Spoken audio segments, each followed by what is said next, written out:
Mummy एक श्राप, the mummy part 2। जैसा कि दोस्तों हमने पार्ट 1 में बताया था कि इजिप्ट में राजा फ़िरौन की सल्तनत थी। राजा फ़िरौन वहाँ का बादशाह था जो कि बहुत परोपकारी था। फिर हमने अंशुनमन के बारे में बताया था जो राजा फ़िरौन की माशूका थी। अंशुनमन बहुत निर्दयी थी और क्रूर थी। अंशुनमन और राजा के मंत्री हेमोटेप के बीच में मोहब्बत थी। हेमोटेप राजा का मंत्री था जो अपनी काली शक्तियों से किसी भी मुर्दे को जिंदा कर सकता था। अंशुनमन और हेमोटेप एक दूसरे से बहुत मोहब्बत करते थे, पर यह बात राजा फ़िरौन को पता नहीं थी। फिर दोस्तों हमने बताया था कि हेमोटेप राजा फ़िरौन पर वार कर देता है क्योंकि राजा फ़िरौन ने अंशुनमन और हेमोटेप को साथ में देख लिया था।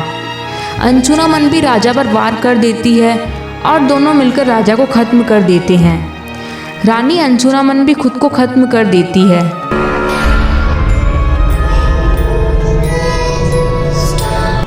रानी अंशुनमन को दोबारा जिंदा करने के लिए हेमोटेप और उसके साथी मिलकर अंशुनमन के शव को तहखाने में घुसकर चुरा लेते हैं। उसके शव को लेकर वो रेगिस्तान की गहराइयों में बसे एक नगरी में पहुँचे जिसका नाम था हमुनापत्र, जिसे मुर्दों की नगरी कहा जाता था, जहाँ सदियों से सल्तनत के शहजादों को दफनाया जाता था और जहाँ मिस्र का खजाना रखा जाता था। प्यार की आग में जल रहा हेमोटेप अंशुनमन को जिंदा करने के लिए अपने साथ तहखाने में वो काले जादू की किताब भी ले गया, जिसकी मदद से वो अंशुनमन को जिंदा करने वाला था। अंशुनमन की रूह 2 नरक के अंधेरों में जा चुकी थी। उसके जिस्म के खास हिस्सों को निकालकर 5 मृतवारों में रखा गया था। हेमोटेप अंशुनमन की लाश पर अपना काला जादू चला रहा था। कई देर तक हेमोटेप यह करता रहा। अंशुनमन की रूह नरक के अंधेरों से लौटकर आ ही रही थी, तभी बादशाह के मुसाफिरों ने हेमोटेप का पीछा किया और वहां आ गए।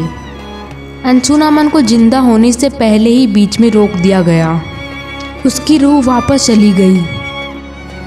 हेमोटेप के सभी साथियों को बादशाह के सैनिकों और मुहासिफों ने जिंदा दफना दिया और फिर हेमोटेप को होमदाई की सज़ा सुनाई गई, जो एक ऐसा श्राप था जो कभी किसी पर लागू नहीं हुआ था।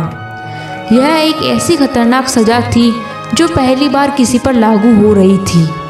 यह सज़ा कैसे दी जाती है और इस सज़ा में क्या होता है, यह हम आपको अब बताएंगे। होमदाई की सज़ा बहुत ही खौफनाक सज़ा थी। पहले फ़िरौन के मुहाजिफों ने हेमोटेप की जीभ काट दी। हेमोटेप को पूर्णशुद्ध लाश बनाया गया। मौत आने से पहले उसे मम्मी बनाया गया। हेमोटेप की लाश को पूरी पट्टियों से लपेट दिया गया। हेमोटेप की लाश को एक शव कार्यालय में ले जाया गया। वहाँ होमदाई अर्थात मम्मी बनाने की पूरी क्रियाएं होती है। इस सज़ा में पहले शव के दिमाग को उसके नाक से बाहर निकाला जाता था, क्योंकि मिस्र के लोगों का मानना था कि दिमाग किसी काम का नहीं होता और शरीर का जो भी अंग किसी काम का नहीं होता उसे भी बाहर निकाला जाता था। फिर हेमोटेप के शव पर कई सारे तरल पदार्थ लगाए गए और वापस पूरे शरीर को पट्टियों से लपेट दिया गया। फिर 40 दिन तक हेमोटेप के शव को नमक में रखा गया। ठीक 40 दिन बाद पत्थर की एक ताबूत में उसे दफना दिया गया।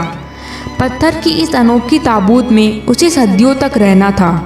दुनिया की कोई भी शक्ति उसे आज़ाद नहीं कर सकती थी, क्योंकि अगर वो आज़ाद हुआ तो क़यामत आ जाएगी, जो इंसानियत पर कहर बनकर टूटेगा, महामारी की तरह, जिसमें सदियों की बेमिसाल ताकत होगी और जो पूरी तरह रेगिस्तान को अपने अंदर समा सकेगा, जो अमर होगा और जिस पर फतह हासिल करना नामुमकिन होगा।